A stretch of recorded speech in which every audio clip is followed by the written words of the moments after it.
আসার সময় হলো। আমি কখন থেকে বসে আছি, তোমার আসার নামই নেই। আর বলো না, অফিসে একটু জরুরি কাজ পড়ে গিয়েছিল, তাই একটু দেরি হয়ে গেল। তুমি কখন এসছো? সেই 3টের সময় এসছি, তখন থেকে এখানে বসে আছি, তোমার আসার কোনো নামই নেই। জানো, তোমার চোখে আমি আমার পুরো পৃথিবী দেখি। আচ্ছা শাহিন, তুমি তোমাকে এত ভালোবাসো, তুমি আমাকে বিয়ে করবে তো?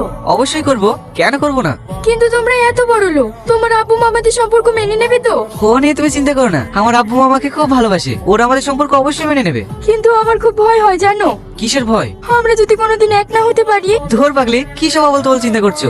আমি আজকে আব্বুকে বলবো তোমার আব্বুর সঙ্গে কথা বলতে। তুমি সত্যি বলছো তো? হ্যাঁ সত্যি। আরে ছাড় তো, অনেক কাজ পড়ে আছে, তোর আব্বা আবার অফিসে যাবে, তুই এখন জ্বালাসনি। মা, তোমাকে আমার একটা কথা শুনতে হবে, না হলে আমি তোমাকে ছাড়বো না। আচ্ছা ঠিক আছে, তাড়াতাড়ি বল। তোমাকে সালমার কথা বলেছিলাম না? হ্যাঁ বলেছিলি, কেন কি হয়েছে? তুমি আব্বাকে একটু বোঝাও না, আমি ওকে বিয়ে করতে চাই। আমি বলতে পারবো না, তুই বল গা। লক্ষ্মী মা আমার, বলো না।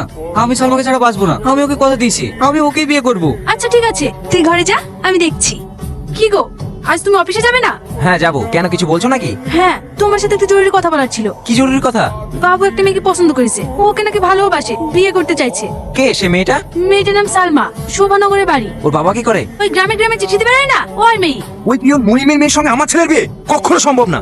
ও নাকি ওকে ছাড়া কাউকে বিয়েও করবে না। স্যার, আপনি অত উত্তেজিত হবেন না, ম্যাডামের কথাটা একটু শুনুন। ও গো, শাহিন তো আমাদের একমাত্র ছেলে, কখন কি করে বসে ঠিক নাই। আর ও আমাকে বলেছে ও নাকি ওকে ছাড়া বাঁচবে না। তুমি একটু ভেবেচিন্তে দেখো না। তোমার ছেলেকে ভূতে ধরেছে, ভূতে। ওর ভূত কি করে ছাড়তে হয় সেটা আমার ভালো করে জানা আছে। স্যার, ছোট মুখে একটা বড় কথা বলবো। বলো, কি বলবা? আসেন আসেন ভাই, ঘরে উঠে বসেন। কই গো, ভাইরা চলে এসছে। হ্যাঁ, তুমি বসতে দাও, আমি এগুলা নিয়ে আসছি। এসবের আবার কি দরকার ছিল? দুটো কথা বলেই তো চলে যাবো। তা বললে কি হয়, গরিবের বাড়িতে এসেছেন, অন্তত একটু মিষ্টি মুখ করে তো যাবেন। না না, ঠিক আছে। ওগো, বুড়িকে নিয়ে আসো। তোমার নাম কি মা? সালমা খাতুন। মাশাআল্লাহ, মেয়ে আমাদের পছন্দ। এই নাও মা, যাও মা, ঘরে যাও।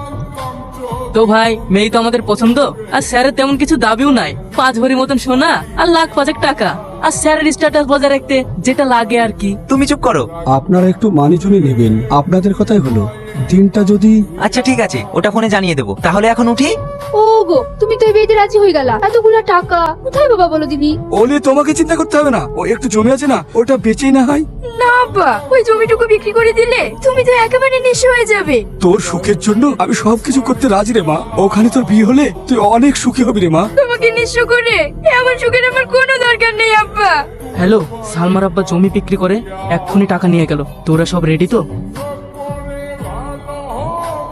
আমি এ টাকা দেবো না, আপনাদের দুটো পা ধরে বলছি, আপনারা এ টাকা নেবেন না। চপ শালা, তুই দিবি নি, তোর বাপ দেবে টাকা।